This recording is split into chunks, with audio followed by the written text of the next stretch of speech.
नमस्कार दोस्तों, स्वागत है आपका यूनिक स्टडी सेंटर के ऑनलाइन क्लासेस में। नमस्कार दोस्तों, स्वागत है आपका यूनिक स्टडी सेंटर के ऑनलाइन क्लासेस में। दोस्तों ये चल रहा है आपका कक्षा 9 का मैथ का क्लास, जिसमें हम देख रहे हैं आपका त्रिभुज में हम देखेंगे आज प्रश्नावली 7.1 का क्वेश्चन नंबर 7। तो दोस्तों क्वेश्चन नंबर 7 देखिए ऊपर आ रहा है, यहाँ पे फिगर है, फिगर को ध्यान से देखिएगा, बहुत ही आसान चीज़ें हैं। लिखा है AB एक रेखाखंड और P इसका मध्य बिंदु है। P जब मध्य बिंदु है तो AP और ये BP जो है ये दोनों क्या हो जाएगा, बराबर हो जाएगा। मध्य बिंदु का मतलब दोनों को बराबर बराबर भाग में बांट रहा है। D और E रेखाखंड AB के एक ही ओर स्थित बिंदु हैं। D और E रेखा के एक ही ओर स्थित बिंदु हैं, ठीक है ना। उसके बाद कह रहा है इस प्रकार BAD कोण BAD, ये जो BAD है ये वाला कोण है वो इस प्रकार है कि ABE ये दोनों कोण क्या है, बराबर है। और फिर कह रहा है EPA मतलब ये वाला कोण बराबर DPB के, ठीक है ना। तो हमको दिखाना क्या है, देखिए दो चीज़ दर्शाना है, एक DAP सर्वांगसम है EBP के और दूसरा दिखाना AD बराबर B। इतनी चीज़ें हमको क्या करनी है, दर्शानी है।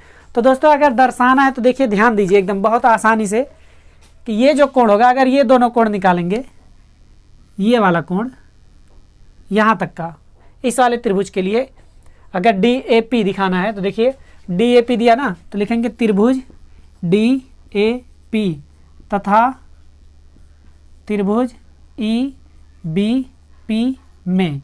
ध्यान दीजिए पहला वाला हल हो रहा है, ठीक ना।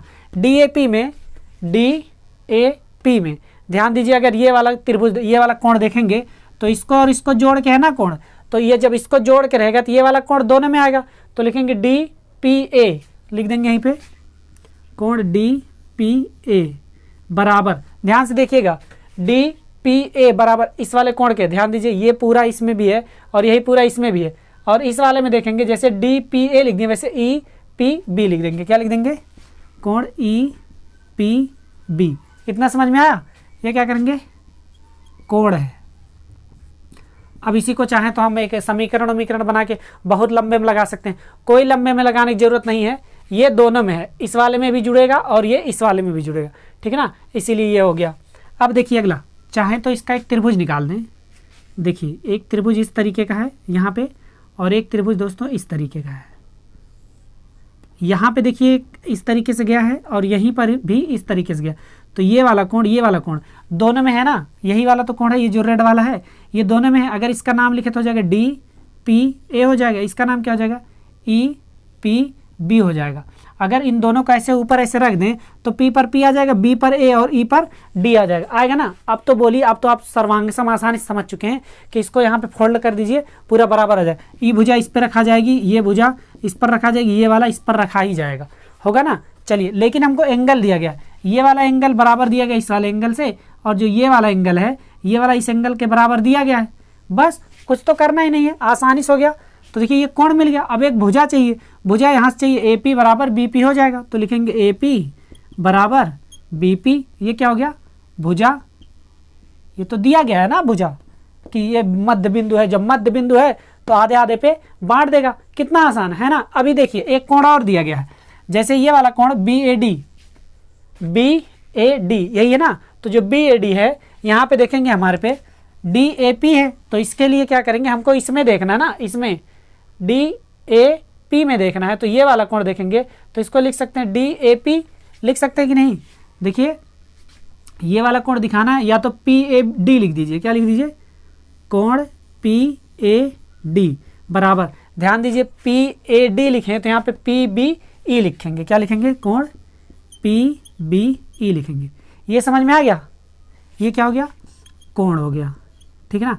अब दोस्तों एक चीज़ ध्यान दीजिए, हमने रूल पढ़ा है एंगल साइड और ये फिर एंगल ASA नियम से, हो गया ना। तो लिखेंगे ASA नियम के द्वारा, ASA नियम के द्वारा क्या कह सकते हैं हम, त्रिभुज DAP सर्वांगसम है त्रिभुज EBP के।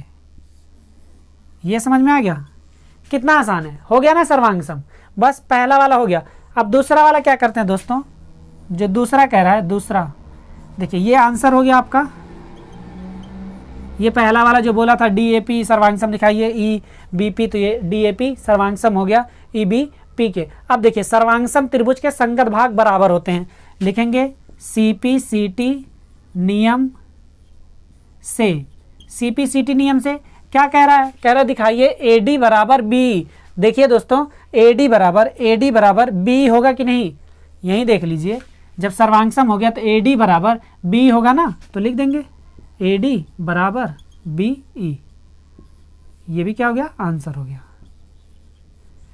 इतना आसान है, ठीक है। इसी को थोड़ा लंबा लगाया जा सकता है, अगर इनको जोड़ के पहले इसको जोड़िए फिर इस कोण के बराबर लिखिए, इस वाले त्रिभुज में इसको जोड़िए फिर इस कोण के बराबर लिखिए। कहने का मतलब आप लिख सकते हैं DPA बराबर, कोण DPA बराबर लिखेंगे कोण DPE प्लस EPA लिखेंगे। इतना लिखने का क्या फ़ायदा, जब देख रहे हैं आप दोनों में सेम है तो डायरेक्ट भी आप लिख सकते हैं।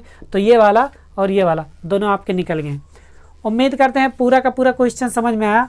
अब क्वेश्चन समझ में आया है तो अब आपका जो कर्तव्य बनता है वो कर्तव्य बनता है, सबसे पहले आप लाइक कर दीजिए, उसके बाद आप कमेंट करके बताइए हाँ सर समझ में आ गया, और अपने दोस्तों के साथ शेयर कर दीजिए, ठीक है ना। जो दोस्त हैं जिसको नहीं समझ में आता उनके साथ शेयर कर दीजिए। अब एक चीज़ और इसमें करना ये है कि अगर आप चैनल पर नए आए हों तो चैनल को अभी तुरंत क्या कर दीजिए, सब्सक्राइब कर दीजिए। चलिए दोस्तों आगे बढ़ते हैं और देखेंगे आपका अगले वीडियो में नेक्स्ट क्वेश्चन। तब तक के लिए बने रहिए यूनिक हिस्ट्री सेंटर के साथ। Bye bye, take care and जय हिंद।